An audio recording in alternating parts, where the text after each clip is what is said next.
നിർമ്മൽ മീഡിയയുടെ യൂട്യൂബ് ചാനലിലേക്ക് എല്ലാവർക്കും സ്വാഗതം. ഇന്നേ ദിവസം പരാഗ് മിഷനെ പറ്റി ആണ് നമ്മൾ സംസാരിക്കാനായിട്ട് പോകുന്നത്. നമ്മുടെ കൂടെ ആയിരിക്കുന്നത് ഫാദർ സെബാസ്റ്റ്യൻ പുലിങ്ങപ്പള്ളി അച്ഛനാണ്. അച്ഛൻ്റെ കുറച്ച് മിഷൻ അനുഭവങ്ങളെ പറ്റിയാണ് നമ്മളോട് ഷെയർ ചെയ്യാൻ പോകുന്നത്. നമുക്ക് അച്ഛനെ ശ്രവിക്കാം. ആദ്യം നമുക്ക് അച്ഛനെ പറ്റി നമുക്കൊന്നറിയാം, അച്ഛൻ്റെ പേരും കാര്യങ്ങളൊക്കെ. നമുക്കിനി അച്ഛനെ ശ്രവിക്കാം. ഗുഡ് മോർണിംഗ് അച്ഛാ. Good morning Sindhu. ഞാൻ സെബാസ്റ്റ്യൻ പുളിങ്ങപ്പള്ളി, കോട്ടയം ജില്ലയിലെ അതിരമ്പുഴ എന്ന ഗ്രാമത്തിൽ ജനിച്ചു. അവിടുത്തെ ചങ്ങനാശ്ശേരി അതിരൂപതയിലാണ് ഞാൻ എൻ്റെ വീടിരിക്കുന്നത്. ഞാൻ അവിടെ നിന്ന് +2 ശേഷം സെമിനാറിൽ ചേരുകയും ജാതിപ്പള്ളി മിഷനിലെത്തി ചേരുകയും ചെയ്തു. വീട്ടിൽ ആരൊക്കെയുള്ള അച്ഛാ ഒന്ന് പറയാമോ? എൻ്റെ ചാച്ചൻ മരിച്ചിട്ട് ഇപ്പോൾ 10-26 വർഷമായി. അമ്മച്ചിയുണ്ട്. ഞങ്ങൾ 8 പേരാണ് കുടുംബത്തിൽ. ഞാൻ 7ാമനാണ്. എനിക്ക് മൂത്തവരിൽ 2 പേര് കഴിഞ്ഞ കോവിഡ് കാലത്ത് മരണപ്പെട്ടു. ബാക്കിയുള്ളവർ ദിവസഭേദം ജീവിക്കുന്നു. ഇനി അടുത്തതായിട്ട് നമുക്കറിയേണ്ടത് എന്താണ് മിഷൻ എന്നൊരു ചോദ്യം ഉണ്ടായിരിക്കും. കുറെ പേർക്കൊന്നും എന്താണ് മിഷൻ എന്നതിനെ പറ്റി അറിയില്ല. അപ്പം അച്ഛൻ 2 വാക്ക് മിഷനെ പറ്റി ഒന്ന് പറയാമോ? എൻ്റെ അഭിപ്രായത്തിൽ മിഷൻ എന്ന് പറയുന്നത് ഒരു പ്രദേശത്ത് തിങ്ങപ്പാർക്കുന്ന ജനങ്ങൾക്ക് ഈശോയെ എത്തിച്ചു കൊടുക്കുക എന്നുള്ളതാണ് ആ മിഷൻ എന്ന് പറയുന്നത്. ഈശോയുടെ വചനം മറ്റുള്ളവരിലേക്ക് പറഞ്ഞു കൊടുക്കാനും മറ്റുള്ള ദൈവികതയിലേക്ക് വളർത്തുവാനുള്ള ഒരു ദൗത്യമാണ് ഒരു മിഷനറി ഉണ്ടാകുന്നത്. അടുത്തതായി നമ്മൾ പറയാൻ പോകുന്നത് പരാഗ് മിഷൻ എന്താണ് അവിടെ ചെയ്യാൻ പോകുന്നത്, എന്തെല്ലാം പോസിബിലിറ്റീസ് ഉണ്ട്, മിഷൻ എന്തെല്ലാം പോസിബിലിറ്റീസ് ഉണ്ട് എന്നാണ് അച്ഛനോട് ചോദിക്കുന്നത്. നമുക്ക് അച്ഛൻ്റെ വാക്കുകൾ ശ്രവിക്കാം. പരാഗ് എന്ന് പറയുന്നതൊരു ലാറ്റിൻ അമേരിക്കൻ കൺട്രിയാണ്. ലാറ്റിൻ അമേരിക്കയുടെ ഹൃദയം എന്നറിയപ്പെടുന്ന കൺട്രിയാണ്. ചെറിയൊരു കൺട്രിയാണ്. ഏകദേശം 70 ലക്ഷം ആൾക്കാരാണ് മാത്രമാണ് അവിടെ ഉള്ളത്. നമ്മുടെ ഇന്ത്യയിലെ ഏതെങ്കിലും ഒരു വലിയ സ്റ്റേറ്റിൻ്റെ അത്ര വലിപ്പം മാത്രമുണ്ട് ഈ കൺട്രിക്കുള്ളൂ. അവിടെ മെയിനായിട്ട് സംസാരിക്കുന്നത് സ്പാനിഷ് ഭാഷയാണ്. അതുകൂടാതെ അവർക്ക് അവരുടേതായിട്ടുള്ള ലോക്കൽ ലാംഗ്വേജ് ഉണ്ട്. അതിൻ്റെ പേരാണ് വറാണി. അവിടുത്തെ നാണയത്തിൻ്റെ പേരും വറാണി എന്നാണ്. അപ്പോൾ അവിടുത്തെ ആദിവാസികളാണ് അവിടുത്തെ ശരിക്കും ഉള്ള ആ സ്ഥലത്തിൻ്റെ ഉടമസ്ഥർ. അവരും സ്പാനിയേഴ്സ്, അതായത് സ്പെയിനിൽ നിന്നുള്ള ആൾക്കാരുമായിട്ടുള്ള മിക്സ് ഉണ്ടാകുന്ന ഇപ്പോഴത്തെ പരാഗ്വൻസ്. അപ്പം അവർ സംസാരിക്കുന്നത് ശരിക്കും വറാണിയല്ല, അബോർജിനൽസിൻ്റെ ഭാഷയല്ല. അല്ലാതെ അവർ സംസാരിക്കുന്നത് ജൊപ്പാര എന്ന് പറയുന്ന ഒരു ഭാഷയാണ്.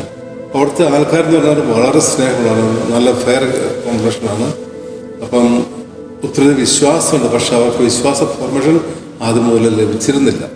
അപ്പം അതിൻ്റെ ഫലമായിട്ട് അവർക്ക് കുർബാന എന്താണെന്നോ അല്ലെങ്കിൽ കാത്തലിക് ചർച്ച് എന്താണെന്നോ അധികം അറിയില്ലായിരുന്നു. ഇപ്പം മിഷണറിമാരുടെ ഇടപാടുകൾ മൂലം വളരെയധികം മാറ്റങ്ങൾ സംഭവിക്കുന്നുണ്ട്. ഇപ്പം കരിസ്മാറ്റിക് ധ്യാനങ്ങളും യൂത്ത് റിട്രീറ്റ്സുകളും വഴിയായിട്ട് ആൾക്കാർ കർത്താവിലേക്ക് അല്ലെങ്കിൽ യേശുവിലേക്ക് വരുന്നുണ്ട്. അപ്പം നമുക്ക് ആവശ്യമുള്ള നമ്മൾ മറ്റുള്ളവർക്ക് വിറ്റ്നസ്സിങ് കൊടുക്കുക, കർത്താവിനെ കൊടുക്കുക. അതിനാണ് ഞാൻ പറഞ്ഞത്, അവരുടെ കൾച്ചർ മനസ്സിലാക്കണം, അതുകൊണ്ട് അവരുടെ ഭാഷ മനസ്സിലാക്കണം, അവരുടെ അതിനു മുമ്പുള്ള അവരുടെ ജീവിത അവസ്ഥ മനസ്സിലാക്കണം.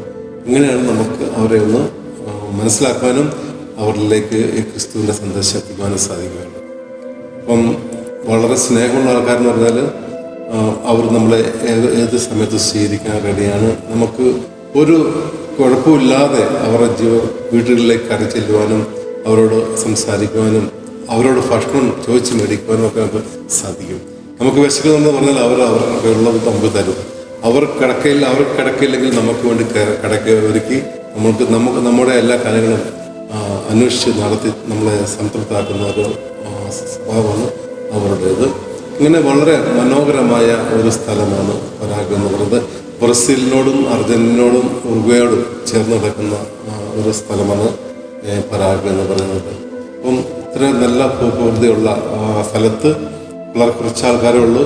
പക്ഷെ എല്ലാവരും പാവങ്ങളാണ്.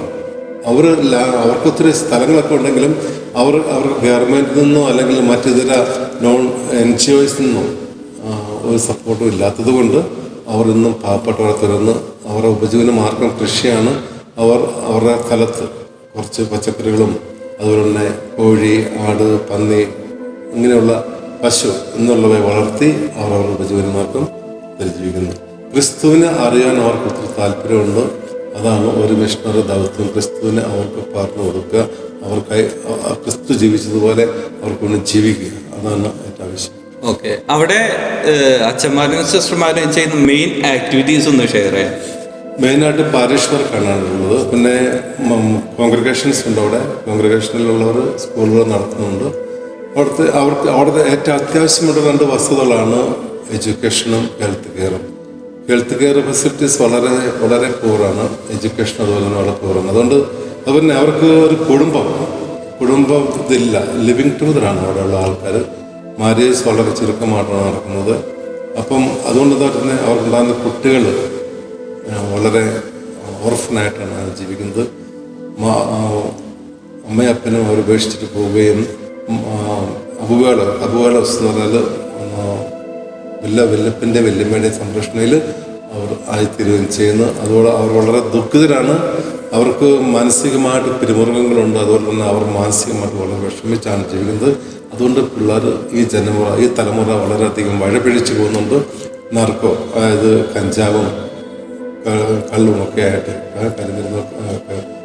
കഞ്ചാവും അതുപോലുള്ള മറ്റു ലഹരി പദാർത്ഥങ്ങൾ ഉപയോഗിച്ചുകൊണ്ട് അവർ അതിനടിമകളായിത്തീരുകയും വളരെ ചെറുപ്പത്തിൽ തന്നെ അവരുടെ സ്വഭാവ ഹത്യ നടക്കുകയും ചെയ്യുന്നു. ഇനി എന്തെങ്കിലും മിഷനെ പറ്റി അച്ഛന് കൂട്ടിച്ചേർക്കാനുണ്ടോ? കൂട്ടിച്ചേർക്കുന്നതല്ല, നമുക്ക് മിഷനിലേക്ക് ഒത്തിരി ധാരാളം ആൾക്കാർ ആവശ്യമുണ്ട്. ഈ പ്രത്യേകിച്ച് യുവജനങ്ങളുടെ ജോലി ചെയ്യുവാനായിട്ട്, അവരെ പ്രോത്സാഹിപ്പിക്കുവാൻ, അവരെ ക്രിസ്തു മാർഗത്തിലേക്ക് നയിക്കുവാനായിട്ട് ധാരാളം തീക്ഷ്ണതയുള്ള മിഷണറിമാരെ നമുക്ക് ആവശ്യമുണ്ട്.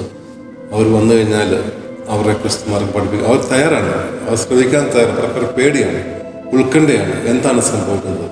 അതുകൊണ്ടാണ് അവർ ഈ ലഹരി പദാർത്ഥത്തിലേക്ക് തിരിയുന്നത്. അപ്പം അങ്ങനെ അവരെ ക്രിസ്തു മാർഗത്തിലേക്ക്, ക്രിസ്തുവിലേക്ക് അടുപ്പിക്കുവാനാണ് താല്പര്യമുള്ള ഒത്തിരി നല്ല മിഷണറിമാരെ, എങ്ങായിട്ടുള്ള ഊർജ്ജസ്വലരായിട്ടുള്ള ധാരാളം മിഷണറിമാരെ പരാഗ മിഷൻ ഉദ്ദേശിക്കുന്നു. അങ്ങനെ ഒരു കാര്യത്തിലേക്ക് നമ്മുടെ ഇന്ത്യയിലും നമ്മുടെ കേരളത്തിൽ നിന്നും, അതുപോലെ തന്നെ നമ്മുടെ ഈ ഭാരത മിഷനിൽ നിന്നും ആൾക്കാർ പോകണം, അവിടെ സർവീസ് ചെയ്യണം എന്നുള്ളതാണ് എൻ്റെ ഒരു ചെറിയ അഭിപ്രായം. നമ്മൾ ഇനി അറിയേണ്ടത് പരാഗ് മിഷനെ പറ്റിയാണ്.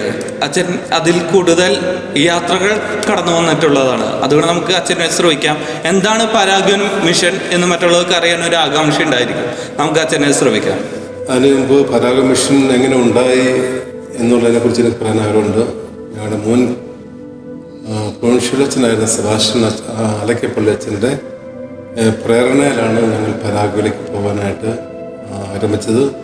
ഇതിന് മുന്നോടിയായി അന്നത്തെ ഞങ്ങളുടെ ജർമ്മനിയിലെ കോർഡിനേറ്ററായിരുന്ന ജോസി അച്ഛൻ പരാഗ് മിഷൻ സന്ദർശിക്കുകയും അവിടുത്തെ അന്നത്തെ ഏറ്റവും വളരെ ഫേമസ് ആയിട്ടുള്ള ജേക്കബ് പുത്തുംകൂടി അച്ഛനുമായിട്ട് പരിചയപ്പെടുകയും ചെയ്ത്, അപ്പം അങ്ങനെ ഞങ്ങൾക്ക് പരാഗിലേക്ക് ഒരു മിഷൻ തുറന്നു കിട്ടി. അങ്ങനെ ആദ്യമായിട്ട് ഞങ്ങളിവിടുത്തെ പ്രാഥമിക സ്പാനിഷ് പഠനത്തിന് ശേഷം ഞാനും തോമസ് കണിയാനടക്കലച്ഛനും കൂടെ 2015 സെപ്റ്റംബർ 15 ഇവിടുന്ന് യാത്ര ചെയ്യുകയും പരാഗ് മിഷനിൽ എത്തിച്ചേരുകയും ചെയ്തു. അച്ഛൻ ഇത്ര കാലത്ത് ഒരു എക്സ്പീരിയൻസ് പരാഗ് മിഷനിലുണ്ട്. അപ്പോൾ അച്ഛന് മറക്കാൻ പറ്റാത്തൊരു അനുഭവം ജനങ്ങൾക്ക് വേണ്ടി ഒന്ന് ഷെയർ ചെയ്യാമോ? മറക്കാൻ പറ്റാത്ത അനുഭവങ്ങൾ ഒത്തിരി ഉണ്ട്. കാരണം ചില ആദ്യമായിട്ട് എത്തിച്ചേരുന്ന ഒരു പുതിയ നാട്ടിലേക്കാണ്, പുതിയ കൾച്ചർ, പുതിയ ആൾക്കാർ, പുതിയ ഭാഷ. ഞങ്ങൾ അത്ര ഭാഷയൊന്നും ആയിട്ടില്ല ഞങ്ങൾ പോയത്. അപ്പം അവിടെ എത്തുമ്പോഴത്തേന് ഞങ്ങളെ സ്വീകരിക്കുവാനായിട്ട് എയർപോർട്ടിൽ ആരും ഉണ്ടായിരുന്നില്ല. കാരണം ഞങ്ങളെ സ്വീകരിക്കാൻ വന്നിരുന്നവർ സഞ്ചരിച്ച വണ്ടി ബ്രേക്ക് ഡൗൺ ആവുകയും അവർക്ക് ആ സമയത്ത് ഞങ്ങളെ പിക്കപ്പ് ചെയ്യാനായിട്ട് സാധിക്കാതിരിക്കുകയും ചെയ്തു. ഞങ്ങളവിടെ ഇങ്ങനെ വിഷമിച്ചിരിക്കുമ്പോൾ തന്നെ, എന്ത് ചെയ്യണമെന്ന് അറിയാതെ ഇങ്ങനെ വിഷമിച്ചിരിക്കുമ്പോഴത്തേന് അവിടെ ഒരു അച്ഛൻ വരികയും, ഒരു SVD ഫാദർ വരികയും, അദ്ദേഹം ആഫ്രിക്കയിൽ വർക്ക് ചെയ്തിരുന്ന ഒരച്ഛനായതുകൊണ്ട് അദ്ദേഹത്തിന് അല്പം ഇംഗ്ലീഷ് പരിജ്ഞാനം ഉണ്ടായിരുന്നു. അദ്ദേഹം ഞങ്ങളുടെ വരികയും, ഒരു ആചാനുഭവമായ ഒരു മനുഷ്യൻ, അദ്ദേഹം ഞങ്ങളുടെ അടുക്കിലേക്ക് വരികയും ഞങ്ങളെ വെൽക്കം ചെയ്യുകയും, ഞാൻ